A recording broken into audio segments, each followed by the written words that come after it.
मेवाड़ का प्रारंभिक इतिहास भाग 5। बप्पा रावल द्वारा संन्यास लेने व चाटसू की गुहिल शाखा का वर्णन। बप्पा रावल द्वारा धारण की गई उपाधियाँ: राजगुरु, हिंदू सूर्य, चकवे। इतिहासकार सीवी वैद्य ने बप्पा रावल की तुलना चार्ल्स मार्टेल से की। चार्ल्स मार्टेल फ्रांसीसी सेनापति था जिसने मुगलों को परास्त किया। राजधानी: बप्पा रावल ने नागदा को राजधानी बनाई। यह नागदा मध्य प्रदेश वाला नागदा नहीं है बल्कि उदयपुर में स्थित नागदा है। नागदा में आज भी प्राचीन मंदिर विद्यमान है। बप्पा रावल का देहांत: बप्पा रावल ने जीवन के अंतिम वर्षों में संन्यास ले लिया।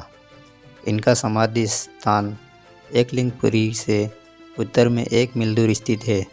कर्नल जेम्स टोड ने बप्पा रावल की समाधि खुरासान में बताई है, जो कि गलत है।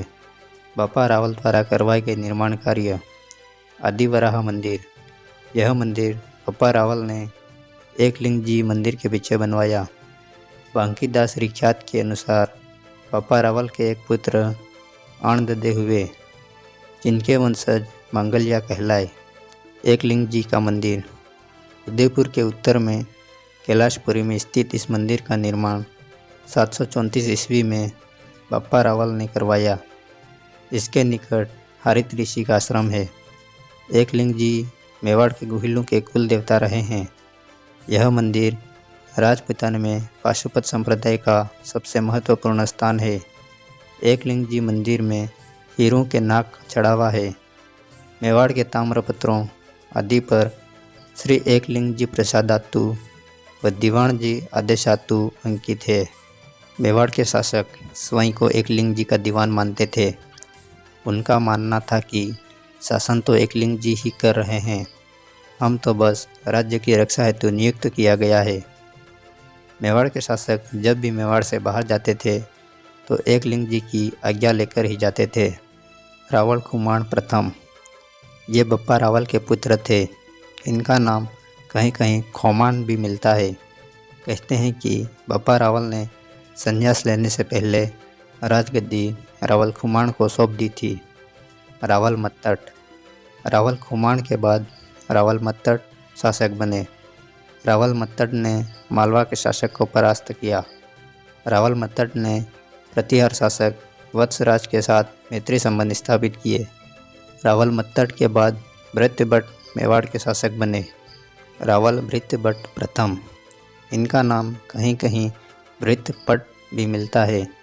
इनके ज्येष्ठ पुत्र सिंह तो मेवाड़ के शासक हुए और छोटे पुत्र ईशान भट्ट ने चाटसू वर्तमान जयपुर में गुहिल वंश की शाखा स्थापित की। चाटसू की गुहिल शाखा का वर्णन: 1043 ईस्वी के आसपास का एक शिलालेख जयपुर के चाटसू से मिला है। इस शिलालेख की रचना चित्ता के पुत्र भानु ने की। सूत्रधार रज्जु के पुत्र बाइल ने यह शिलालेख खोदा। इस शिलालेख में गुहिल वंशी राजा भृत्यभट्ट प्रथम से लेकर बालादित्य तक कुल 12 राजाओं के नाम दिए गए हैं। वे चाटसू व उसके नज़दीकी इलाकों पर राज करते थे।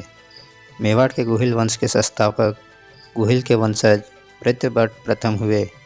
इनके पुत्र ईशान भट्ट ने चाटसू में गुहिल वंश की नींव रखी। ईशान भट्ट के पुत्र उपेंद्र भट्ट हुए। उपेंद्र भट्ट के पुत्र गुहिल ये मेवाड़ के गुहिल नहीं बल्कि चाटसू की गुहिल शाखा में हुए गुहिल है। गुहिल के पुत्र धनिक हुए। धनिक का एक शिलालेख कर्नल जेम्स टोड को मिला था, लेकिन यह शिलालेख बहुत भारी था, इसलिए टोड इसे विलायत नहीं ले जा सका। गौरीशंकर ओझा को यह शिलालेख डब्बोक में स्थित जेम्स टोड के बंगले के पीछे स्थित खेत में पड़ा मिला। ओझा जी ने यह शिलालेख उदयपुर के विक्टोरिया हॉल म्यूजियम में रखवा दिया। इस शिलालेख से मालूम पड़ता है कि मेवाड़ के जहाजपुर में स्थित दौड़ गांव पर धनिक का अधिकार था।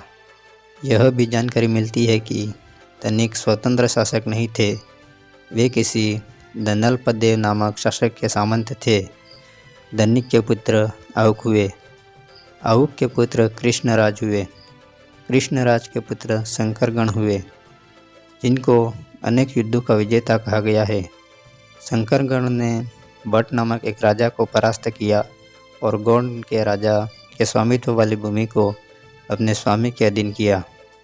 शंकरगण की रानी का नाम यज्जा था, जो कि शिव भक्त थी।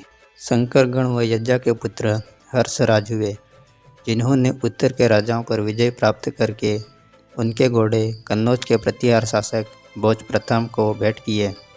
हर्षराज की रानी शिला ने गुहिलदित्य को जन्म दिया। गुहिलदित्य ने गोंड के राजा को परास्त किया और वल्लभराज परमार की पुत्री रज्जा से विवाह किया। इनके पुत्र भट्ट हुए, जिन्होंने दक्षिण के किसी राजा को जीतकर वीरुक की पुत्री पुराशा से विवाह किया। भट्ट के पुत्र बालादित्य हुए। बालादित्य ने शिवराज चौहान की पुत्री रटवा से विवाह किया। बालादित्य के 3 पुत्र हुए, वल्लभराज, विग्रहराज व देवराज। रानी रटवा के देहांत के बाद बालादित्य ने उनकी याद में भगवान विष्णु का मंदिर बनवाया। चाटसू को चाकसू, चंपावती आदि नामों से भी जाना गया। गुहिल वंशी शासकों ने चाटसू में एक तालाब बनवाया, जिसे गुहिल राव तालाब कहते हैं। इस तालाब के किनारे गणेश प्रतिमा व 6 भुजाओं वाली प्रतिमा मिली। गुहिल वंशी शासकों ने यहाँ एक सूर्य मंदिर भी बनवाया, जिसमें सूर्य व उनकी पत्नी की सुंदर प्रतिमा है। भगवान विष्णु के 24 अवतारों, लंका युद्ध, युधिष्ठिर आदि के भित्ति चित्र भी मंदिर में बनवाए गए। हमारे चैनल को लाइक, शेयर और सब्सक्राइब करें।